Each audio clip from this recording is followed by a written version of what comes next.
الله الرحمن الرحيم إنا أعطيناك الكوثر فصل لربك وانحر إن شانئك هو الأبتر صلوات اللهم صل على محمد وآل محمد۔ مومنین کرام، سامعین محترم، عزیزان گرامی قدر، ایام شہادت حضرت زہرا سلام اللہ علیہا کے سلسلے میں 5 روزہ ان مجالس میں سورہ مبارکہ کوثر کی تفسیر کے حوالے سے ہماری گفتگو کا سلسلہ جاری ہے۔ میں نے آپ کی خدمت میں عرض کیا کہ خود قرآن کریم جو کہ پروردگار کی جانب سے انسانوں کی تا قیامت ہدایت کا چشمہ ہے، اس چشمے سے انسان اس وقت تک سیراب نہیں ہو سکتا جب تک کہ اپنے تفکر اور تدبر کے ذریعے سے اس بحر میں اترنے کی کوشش نہ کرے۔ یقیناً ہم قرآن اور پھر اہل بیت اطہار، حتیٰ اہل بیت اطہار کی نسبت بھی ہماری معرفت کی کیفیت عام عقول، عام اجمالی سا، بہت ہی عام فہم سا اگر ہم رویہ اختیار کریں تو بھی ہمیں اہل بیت اطہار کی بھی معرفت حاصل نہیں ہو سکتی۔ یہ بات طے شدہ ہے کہ خدا کی ذات البتہ ان تمام چیزوں سے مبرہ اور منزہ ہے۔ جس کا کلام نہ سمجھ میں آتا ہو اس کی ذات کو سمجھنا ہماری اوقات ہی نہیں ہے۔ جس کی مخلوقوں کو درک نہیں کیا جا سکتا، خود اس خالق کو درک کرنا یقیناً ہماری عقل سے ماورا۔ لیکن معرفت کے ان مقامات پر کبھی بھی دعویٰ یہ نہیں ہے، ادعا یہ نہیں ہے کہ ہم حقیقت معرفت کو حاصل کر سکتے ہیں، یہ دعویٰ کبھی بھی نہیں ہے۔ لیکن جتنی ظرفیت ہے کم از کم اتنا اٹھا کر جانا چاہیے۔ یہ ظلم ہے۔ انسان مثلاً پیاسا ہوتا ہے شدید، اور اگر اس شدت پیاس میں اس سے پوچھا جائے تو وہ یہ کہتا ہوا نظر آتا ہے کہ اگر پورا دریا بھی ہو تو میں پی جاؤں گا۔ لیکن کنارے پر پہنچنے کے بعد، دریا کی وسعت کو درک کرنے کے بعد، اگر یہ سوچ کر کہ بھائی سیارہ دریا تو پی نہیں سکتا، پیاسا پلٹ آئے تب بھی ظلم کرے گا۔ دریا کی وسعت کا اندازہ لگانے کے بعد اگر یہ احساس کرتا ہے کہ میں سارا تو نہیں پی سکتا، تب بھی حق یہ تو ہے جتنی پیاس ہے کم از کم اتنا پانی تو پی کر جاؤ۔ لہٰذا اہل بیت اطہار کی نسبت ہم یہ دعویٰ نہیں کرتے کہ ہم حقیقت معرفت کو درک کر سکتے ہیں، لیکن جتنی وسعت ہے کم از کم ہماری، اتنی وسعت میں ہم درک کرنے کی کوشش کریں۔ اور یہ سلسلہ مجالس حضرت سید الشہداء اسی مرحلے کا نام ہے۔ یہ احسان ہے پر حضرت کا کہ اپنی مجالس کے بہانے ہمیں نہ صرف قرآن میں تدبر کے حوالے سے ایک راہ ملتی ہے، ایک مرحلہ حاصل ہوتا ہے، اسی طرح سے خود اہل بیت اطہار کے فضائل اور ان کی معرفت کے لیے اسی درسگاہ سے سلسلہ معرفت جاری ہوتا ہے۔ کل میں نے آپ کی خدمت میں عرض کیا کہ تمام کائنات اللہ تبارک و تعالیٰ کے اسماء اور صفات کی تجلی، لیکن ان میں جو اللہ تبارک و تعالیٰ نے کسی کو اس اعتبار سے خلق کر کے باقی تمام پر فضیلت عطا کی ہے وہ انسان ہے۔ کس اعتبار سے کہ انسان کے اندر نہ صرف ایک سے زیادہ صفات اور اسماء کو تجلی دینے کی صلاحیت ہے، بلکہ انسان کے اندر صلاحیت یہ ہے کہ وہ ترقی کر کے اسماء اور صفات کے عالی ترین مدارج کو اپنے اندر سے ظہور دے سکتا ہے۔ جتنی بھی چیزیں ان کا جو کمال جہاں پر رکھ دیا گیا اس سے آگے نہیں بڑھ سکتے۔ ترقی کا جو تصور ہے وہ صرف اور صرف انسان کے اندر ہے۔ انسان نہ صرف علمی اعتبار سے ترقی کرتا ہے، کمالات کے اعتبار سے ترقی کرتا ہے، بلکہ اصل جتنی بھی یہ علم اور کمال کے اندر ترقی ہے یہ بنیادی طور پر انسان کی معرفت کی ترقی ہے، اور اسی ترقی کے ذریعے سے انسان اللہ کے اسماء اور صفات کو اپنے اندر سے متجلی کرتا ہے۔ اب انسان کے اندر اس چیز کو ظہور دینے کے لیے جسے اللہ نے نمونہ عمل بنا کر بھیجا وہ معصومین علیہ الصلوۃ والسلام ہیں۔ اب معصومین میں تمام انبیاء کی والدائیں اور والد، تمام اولیاء، تمام اوصیاء، تمام سیدۃ النساء خواتین، یہ سب معصومین علیہم الصلاۃ والسلام. ان تمام میں جن کو اللہ تبارک و تعالی نے اپنے اسماء اور صفات تامہ اور تمام اسماء اور تمام صفات کی تجلی کی حیثیت سے دنیا میں بھیجا، وہ نور محمد و آل محمد علیہ الصلاۃ والسلام ہیں.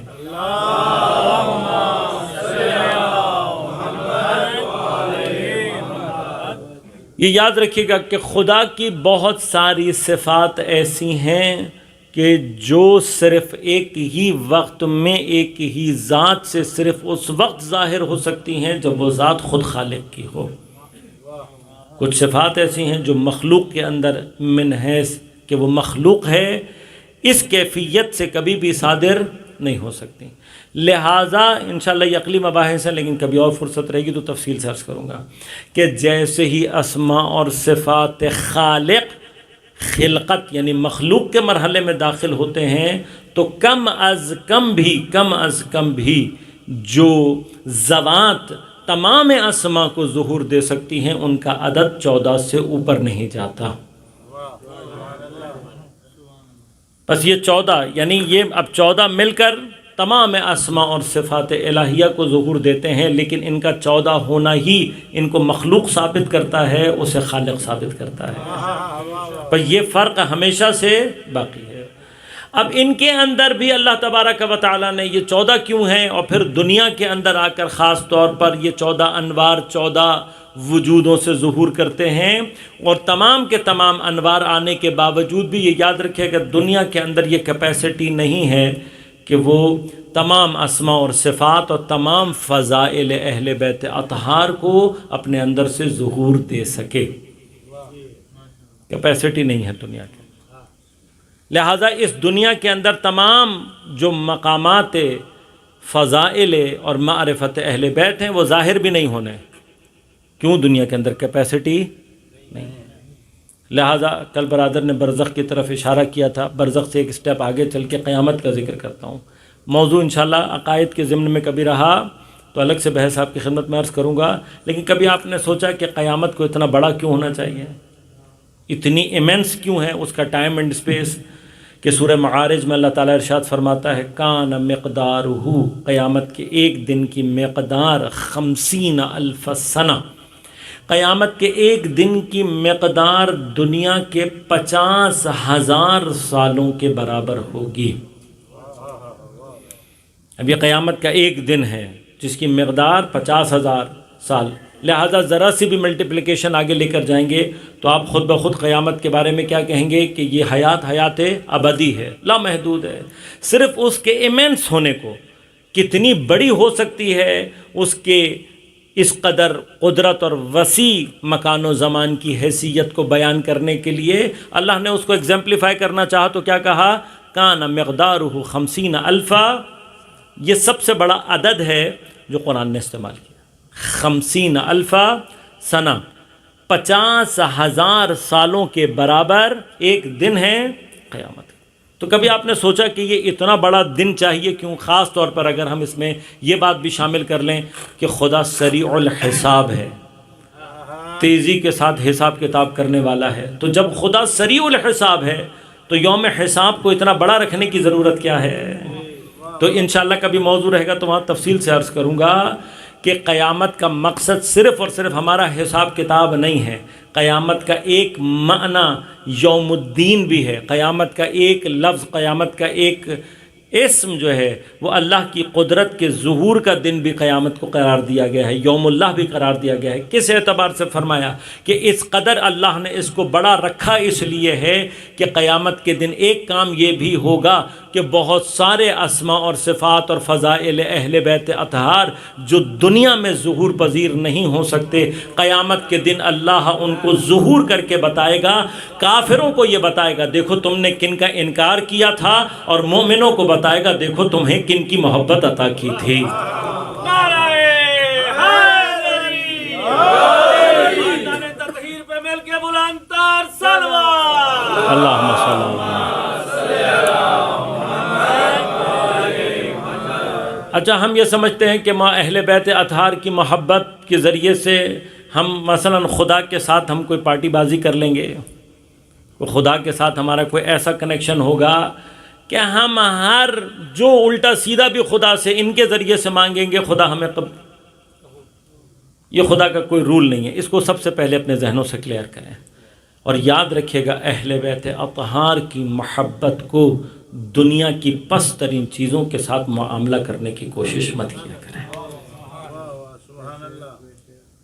کبھی موقع رہا انشاءاللہ عرض کروں گا، یہ سارے کے سارے مطالب ہیں، یہ جتنی بھی پریشانی ہے، کیوں اہل بیت، ہمارے بچے اکثر سوال کرتے ہیں اگر ہم حق پر ہیں تو پریشان کیوں ہیں؟ پریشان ہونے والا ہی تو حق پر ہوتا ہے۔ یہ قاعدہ ہے، یہ قانون ہے، لہذا روایات میں ملتا ہے، فرمایا کہ اے حبیب ان سے کہو اگر یہ دنیا میری نظر میں مچھر کے پر کے برابر بھی قیمت رکھتی ہوتی تو میں تمہارے محبوں کو عطا کر دیتا ہے۔ چونکہ اللہ کی نظر میں اس دنیا کی کوئی حیثیت ہی نہیں ہے، لہذا اللہ نے اس دنیا کو اہل بیت کے محبوں کے لیے قرار دیا ہی نہیں ہے۔ اگر اہل بیت کے محب کے پاس دنیا آ بھی جائے تو وہ اس کو اپنے پاس رکھتا نہیں ہے، یہ خود مومن کی ایک صفت ہے۔ اس کی وجہ کیا ہے؟ اس کی وجہ یہ ہے کہ یاد رکھیے گا کہ اگر کوئی واقعاً اس بات کا دعوے دار ہے کہ میں جناب سیدہ سلام اللہ علیہا کا محب ہوں، تو پھر محب کا، محبت کا قانون کیا ہے؟ جو محبوب کو پسند ہوتا ہے وہ محب کو پسند ہوتا ہے۔ جس سے محب نفرت کرے اس سے محبوب کو بھی نفرت ہونی چاہیے۔ اگر جناب سیدہ سلام اللہ علیہا کی حیات طیبہ اور سیرت طیبہ کا اگر مطالعہ کیا جائے تو وہ چیز جو حضرت کی سیرت سے اور آپ کی زندگی میں سب سے زیادہ واضح اور آشکار ہو کر نظر آتی ہے وہ یہ ہے کہ سیدہ کو اپنی زندگی میں جس چیز سے سب سے زیادہ نفرت ہے وہ حب دنیا ہے۔ حب دنیا، دنیا کی محبت، دنیا سے محبت کرنا، یہ وہ چیز ہے جس سے جناب سیدہ کو بشدت نفرت ہے۔ اب اگر کوئی اپنے آپ کو سیدہ کا محب کہہ رہا ہے اور اس نے دل میں دنیا کی بھی محبت رکھی ہے تو منافق تو ہو سکتا ہے، سیدہ کا چاہنے والا نہیں ہو سکتا۔ اب اگر غور کیجئے گا، لہٰذا یہ یاد رکھیں محبان اہل بیت کے لیے دنیا نہیں بنائی گئی ہے، محبان اہل بیت کے لیے آخرت کو بنایا گیا ہے۔ یہ ہمارے اور آپ کے لیے دار امتحان ہے۔ ہمارا امتحان اس میں کہ جتنی مرضی مشکلیں آ جائیں سیدہ کی محبت سے ہاتھ نہیں اٹھنا چاہیے۔ لہٰذا کیا ہوتا ہے، مشکلات آتی ہیں، خدا جتنی بھی مشکلات میں ہمیں مبتلا کر کے یہ دیکھتا ہے کہ میری تمام تر مشکلات جو میں نے اس پر وارد کی ہیں یہ اس سے ہاتھ نہیں اٹھا رہا، تو ہر اس مشکل کے بدلے میں جو کچھ قیامت کے دن عطا ہونا ہے اگر اس کی ایک جھلکی بھی دنیا میں ظاہر کر دی جائے تو دنیا کے اندر تحمل نہیں ہے کہ اسے اپنے اندر سے ظاہر کر سکے۔ ابھی تک جو کچھ میں نے کہا ہو سکتا ہے آپ کے لیے ایک خطیب کے جملے اور ادعا ہو، نہیں، میں روایت سے ایک مقام آپ کی خدمت میں عرض کروں گا اور بات کو آگے بڑھاؤں گا۔ پیغمبر اکرم صلی اللہ علیہ وآلہ وسلم، اللہم صلی اللہ علیہ وسلم، حضرت جس وقت معراج پر تشریف لے گئے ہیں تو معراج کی روایات بڑی کثرت سے ہیں، خاص طور پہ وہ روایات کے جو اہل بیت اطہار کے سلسلے سے ہم تک پہنچی ہیں۔ ان میں ایک مقام پر پیغمبر نے ذکر کیا، کہا میری ملاقات عرش پر اس فرشتے سے ہوئی کہ جس فرشتے کو اللہ نے خلق کیا ہے حساب و کتاب کے لیے۔ اب میں روایت کی تفصیل میں نہیں جا رہا ورنہ اس کی تفصیل آپ کی خدمت میں بیان کروں اور پھر یہ بتاؤں کہ یہ کس مقصد کے لیے ہے۔ وہاں پر اس فرشتے کی جتنی بھی تمثیل بیان ہوئی ہے کہ اس کے اتنے بازو، اتنے بازوؤں میں اتنے ہاتھ، اتنے ہاتھوں میں اتنے انگلیاں، اتنی انگلیوں کی اتنی پوریں وغیرہ وغیرہ جو کچھ بھی بیان ہوا ہے، اصل میں اس کا مقصد یہ ہے کہ ہمارے ذہنوں میں یہ بات سمجھ آ جائے کہ وہ فرشتہ کیلکولیشن کے اعتبار سے کتنا محکم ہوگا۔ یہ بالکل ویسے ہی ہے، یعنی جو فرشتے کی تمثیل بیان کی جاتی ہے، جیسے فرض کریں کہ کوئی ہمارا بچہ کمپیوٹر کا ایکسپرٹ ہو اور وہ مجھ جیسے کمپیوٹر سے بالکل ہی فارغ آدمی کو یہ سمجھانا چاہے کہ یہ جو ان کی جنریشنز کے اندر فرق ہے، یہ جو سی پی یو کی اندر فرق ہے، مثلا کسی زمانے میں کور ٹیکنالوجی تھی، پھر مثلا آئی ٹیکنالوجی آ گئی، اب آئی 5 ہے، آئی 7، اب مجھ جیسے جاہل کو نہیں پتا، میں اس سے کہوں بھائی وہ ایک ہمارے زمانے میں تو کور ٹو ڈو ہوا کرتا تھا، بڑا چلتا تھا، اب آج کا بچہ ہمارے پر ہنس کر کہے گا کور ٹو ڈو کا زمانہ تو مولانا گزرے ہوئے، ہاں ان کے لیے تو کہیں گے غار کا زمانہ ہو گیا ہے۔ میں بعض بچوں کو مثالیں دیتا ہوں تو وہ مثالیں سن کر وہ بچے یہی کہتے ہیں لگتے ہیں مولانا پتہ نہیں کتنے پرانے آدمی ہوں گے. لیکن بھیا مسئلہ ہمارے پرانے ہونے کا نہیں ہے، ٹیکنالوجی کی رفتار کا مسئلہ ہے. ورنہ ہم نے یہ ہمارے جو میری ایج گروپ کے جو کچھ لوگ بیٹھے ہوئے ہیں، اشارہ کرتے ہوئے بھی ڈر لگتا ہے، بعض لوگ مائنڈ کر جاتے ہیں، لیکن میری ایج گروپ کے جو لوگ ہیں وہ ابھی تک جانتے ہوں گے، ان کے ذہن میں یہ باتیں ہوں گی کہ جب ابتدائی طور پر کمپیوٹر آیا تھا تو اس کی جو ریم ہوا کرتی تھی وہ کتنی ہوتی تھی؟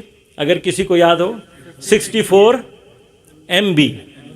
جب 64 MB ریم آئی تھی تو کہا جاتا تھا بھیا اتنا ڈیٹا کیا کرو گے؟ مجھے اچھی طرح سے یاد ہے، یعنی ہمارے ہاں جب 64 MB کی ریم آئی تھی تو لوگ حیران ہو کر کہتے تھے، اور جب 64 سے 128 پر گئی تو اس زمانے میں کہا جاتا تھا بھائی یہ کیا فضول خرچی کر رہے ہو اتنا ڈیٹا. ابھی اگر آج کسی بچے سے پوچھو تو بیچارہ چکرا جائے گا، کہے گا یہ کون سے غار کے زمانے کی باتیں کر رہے ہیں، آج تو 32 GB وہ جیب میں لے کر پھر رہا ہوتا ہے. یہ جو اب ڈفرنس ہے، لہذا اب جو نئی ٹیکنالوجیز آ رہی ہیں ان کی سپیڈ میں کیا فرق ہے، کیا ہو سکتا ہے. میں اگر کسی بچے سے پوچھوں گا تو وہ مجھ جیسے لے مین کو کیسے سمجھائے گا؟ وہ کوئی ایسی مثال دے گا نا جو میری سمجھ میں آئے. لہذا پیغمبر یا قرآن نے بھی کئی مقامات پر ہمارے ذہن کی اوقات کو دیکھتے ہوئے مثالیں دی ہیں، کہ ہماری ذہن کی جتنی اوقات ہے اس کے حساب سے مثالیں دی ہیں. اب یہ جو کیلکولیشن کا فرشتہ ہے، اس کی جتنی بھی تمثیل ہے اس سے سمجھانے کا مقصد کیا ہے کہ وہ کس قدر اپنے حساب میں سری ہو سکتا ہے. لیکن پیغمبر نے اس سے پوچھا مثال کے لیے، میرے اور آپ کے سمجھانے کے لیے، کہ بتا تو کتنا حساب کتاب کر سکتا ہے، کیا قدرت حساب ہے تیری؟ اس نے کہا یا رسول اللہ، اس دنیا کے خلق ہونے سے اس کے ختم ہو جانے تک بارش کے جتنے قطرے نازل ہوں گے میں سب کا حساب آپ کو لمحوں میں کر کے بتا سکتا ہوں. یہ بھی بتا سکتا ہوں کتنے شب میں گریں گے، کتنے دن میں گریں گے، کتنے خشکی پہ گریں گے، کتنے پانی میں گریں گے، ایک ایک چیز کا لمحوں میں. اور پھر اس کے کئی اس نے باتیں کی کہ میں یہ بھی کر سکتا ہوں، میں یہ سارے حساب کتاب، یعنی کس قدر شدید اور کتنا تیز حساب کرنے والا فرشتہ ہوگا. پیغمبر نے فرمایا کہ چل ٹھیک، یہ سارا کچھ ہو گیا، اب یہ بتا کوئی ایسی بھی چیز ہے کہ جس کا حساب کتاب تیری قدرت حساب سے باہر نکل جائے؟ تو جسے خلق ہی اللہ نے حساب و کتاب کے لیے کیا ہے، کیا کوئی ایسی چیز بھی ہے کہ جس کا حساب اور کتاب تیری قدرت حساب سے آگے نکل جائے؟ وہ فرماتا ہے ہاں یا رسول اللہ ہے ایک چیز. کا کیا ہے؟ کہا اگر زمین پر آپ کی امت کے مؤمنین میں سے ایک جماعت مل کر ایک وقت میں آپ اور آپ کی آل پر درود بھیج دے، اللہم صلی علی محمد. عربی قواعد کے مطابق جماعت کے لیے 3 افراد کا ہونا کافی ہے. لفظ جمع 3 افراد اگر ہو جائیں تو جمع شروع ہو جاتی ہے، کم از کم 3 افراد. اب یاد رکھیں جتنی افراد کی تعداد زیادہ ہوگی اتنی جماعت کی قوت زیادہ ہوتی چلی جائے گی. ملٹی پلائر ایفیکٹ ہے، جتنے زیادہ افراد ہوتے چلے جائیں گے اس کا ملٹی پلائنگ ایفیکٹ آٹومیٹیکلی زیادہ ہوتا چلا جائے گا. اب ایک جماعت مؤمنین، فرمایا کہ ایک مرتبہ جب مل کر آپ اور آپ کی آل پر درود بھیجتے ہیں، یا رسول اللہ اس ایک بھیجے ہوئے درود کا حساب کتاب اتنا ہے کہ مجھ فرشتے جس کو حساب کے لیے اللہ نے خلق کیا اس کی قوت حساب سے باہر نکل جاتا ہے. میں اس ایک درود کے ثواب کے حساب کو کیلکولیٹ نہیں کر سکتا. تو فرمایا کون کرتا ہے؟ کہا یہ خاص ذات پروردگار عالم ہے کہ جو اس ایک بھیجے ہوئے درود کا حساب کتاب کرنے پر قادر ہے. قدرت حساب کے فرشتے کی قدرت سے باہر نکل جاتی ہے صرف ایک درود کی. تو جن ہستیوں پر بھیجے گئے درود کا حساب فرشتہ حساب نہ کر سکے، اس درود کی تاثیر اگر دنیا میں ظاہر ہو جائے تو دنیا کی کیپیسٹی ہی نہیں ہے. تو جن پر ایک درود کا ثواب ظاہر کرنے کی کیپیسٹی دنیا میں نہ ہو، ان کے فضائل اور مراتب اور ان کی محبت کی تاثیر دنیا اپنے اندر سے ظاہر کر ہی نہیں سکتی. اب سمجھ میں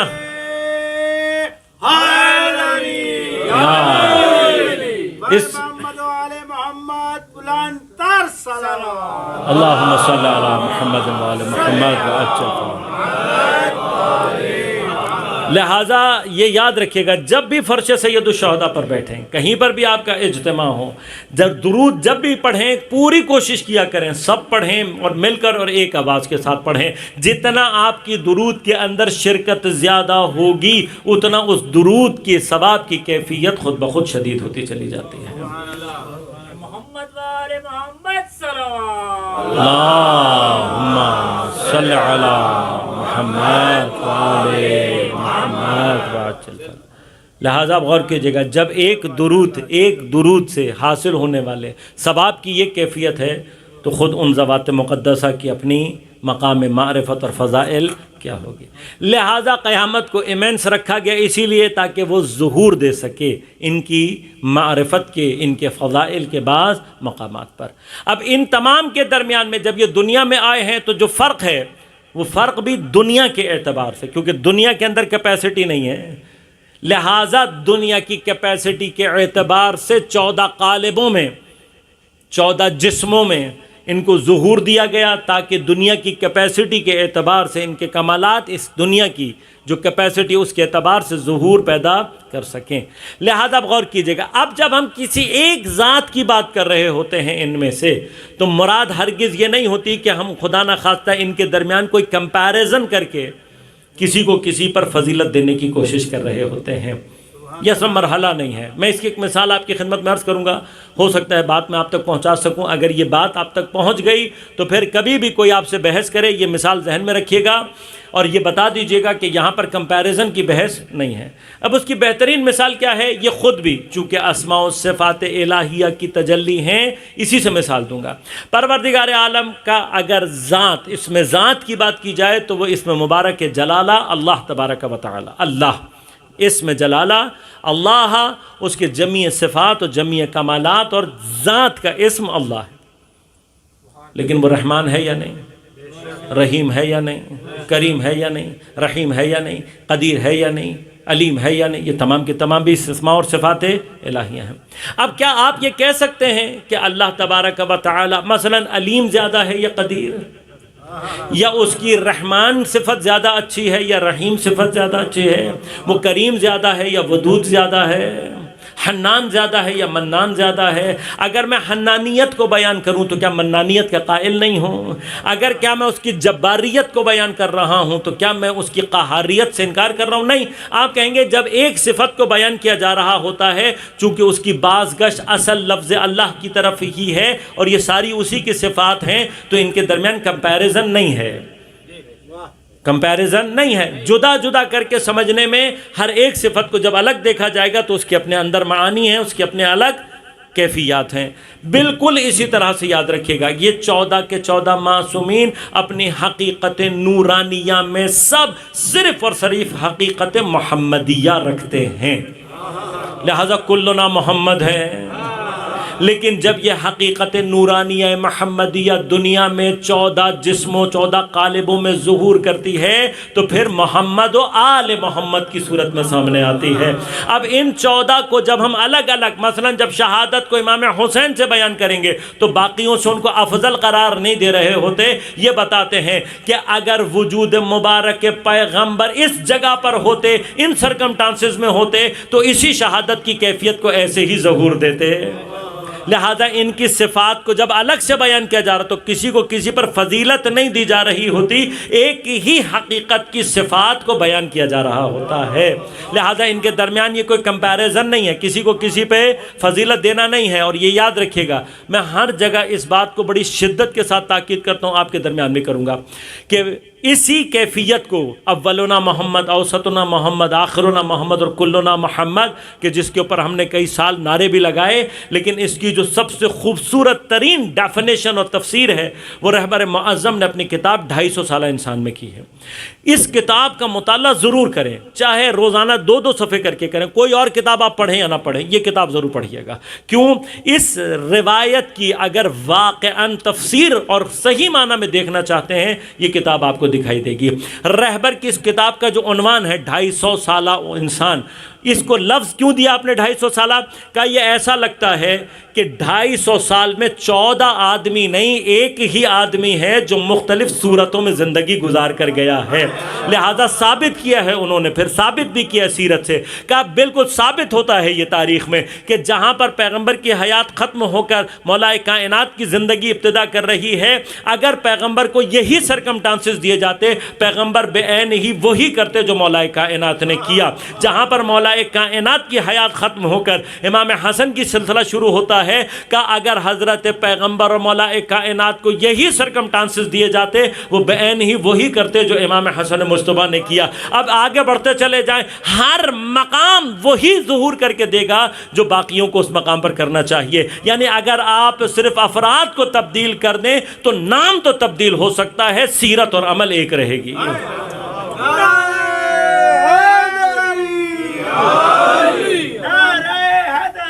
یا علی یا علی یا علی مدد حق ہے۔ مشنودی محمد آل محمد بلندر صلوات۔ اللہم صلی علی محمد۔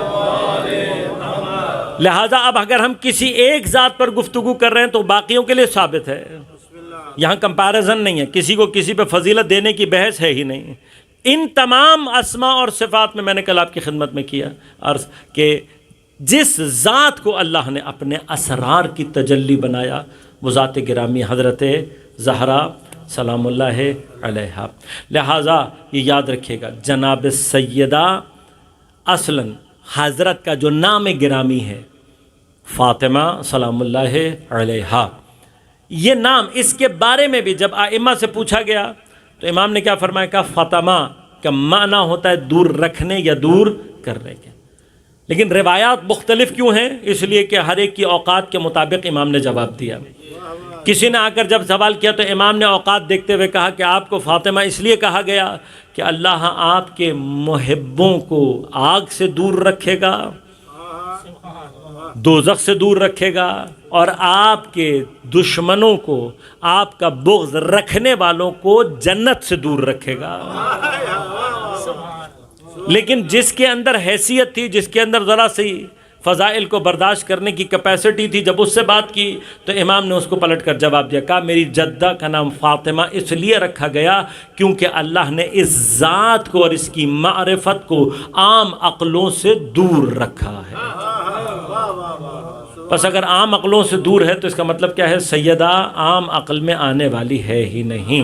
جب تک اپنی عقل کو بلند نہیں کرو گے سیدہ سمجھ میں نہیں آتی۔ لہٰذا یہ جو کیفیت ہے، اللہم صلی علی محمد پھر بھی مل کے صلوات۔ اللہم صلی علی محمد۔ اب حضرت کی ہر چیز کے اندر سر ہے، نام سر ہے۔ مثلا عقل سے دور رکھا، یہ عام طور پر بات سمجھ میں آنے والی نہیں ہے۔ حضرت کا ہر لقب سر رکھتا ہے، جن میں سے انشاءاللہ کوثر کی طرف اشارہ کروں گا آپ کی خدمت میں۔ ہر لقب، مثلا حضرت کا لقب ہے ام ابیہا۔ اب ہم اور آپ بڑی تیزی سے ترجمہ پڑھ کے بعض جگہوں پر بغیر سمجھے نعرہ لگا کے آگے نکل جاتے ہیں، لیکن کبھی اپنے گھر میں جا کر ایک دفعہ غور تو کرنا کہ کون سی بیٹی ہوگی جو اپنے ہی باپ کی ماں کہلائے۔ کوئی بیٹی اپنے باپ کی ماں نہیں کہلا سکتی، تو کوئی تو سر ہے نا کہ پیغمبر اپنی ہی بیٹی کو ام ابیہا کہہ رہے ہیں۔ کیسے ہو سکتا ہے؟ یہ کیسے کا معنی کیا ہے؟ یہ کیسے ہی اس سر کی طرف اشارہ کرتا ہے کہ جب تک آپ اپنے عقلوں کو پرواز نہیں دیں گے لقب بی بی کا سمجھ میں واہ واہ سبحان اللہ۔ ہر چیز بی بی کی سر سے بھری ہوئی ہے۔ زیارت نامہ جناب سیدہ سلام اللہ علیہ کا زیارت نامہ کیا ہے؟ سر۔ ابتدا ہی سے ایسا سر ہے کہ کبھی بھی اس زیارت نامے کے اگر آپ الفاظ پر ذرا سا غور کریں گے انسان صرف ایک جملہ کہہ سکتا ہے، وہ کیا ہے؟ کیسے۔ ہر زیارت جو بی بی کی نقل ہوئی ہے کہاں سے شروع ہوتی ہے؟ یا ممتحنۃ امتحنک اللہ الذی خلقک قبل ان یخلقک فوجدک لممتحنک صابرہ۔ ممتحنہ وہ خاتون جس کا امتحان لیا گیا ہو۔ ممتحن کہتے ہیں امتحان لینے والے کو، ممتحن کہتے ہیں امتحان دینے والے کو۔